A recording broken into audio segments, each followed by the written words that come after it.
ஐயனார் துணை அடுத்த வர எபிசோடில் பார்த்திங்க அப்படின்னா இந்த மாதிரி வானதி வீட்டில் பார்த்தீங்கன்னா வானதிக்கு வேறு ஒரு பையனை கல்யாணம் பண்ண வச்சு டார்ச்சர் பண்ணுறாங்க. இதனால வானதி வந்து பொய்யா நான் ப்ரெக்னெண்ட்டாக இருக்கேன் அப்படின்னு சொல்லிட்டு ஒரு பொய்யை சொல்லி கல்யாணத்தை நிறுத்தியிருப்பாங்க.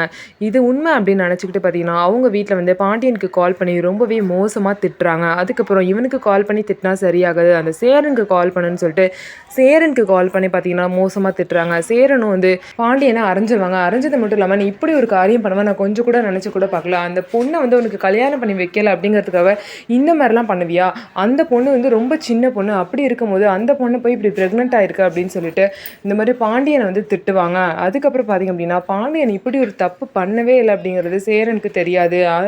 வானதி பார்த்திங்க அப்படின்னா ஒரு சுச்சுவேஷனில் பொய் சொன்னால் தான் நம்ம வாழ்க்கையை காப்பாற்றிக்க முடியும் அப்படிங்கிறதுக்காக சொல்லியிருப்பாங்க. ஆனால் இதுவே ஒரு பெரிய பிரச்சனையாக வருது.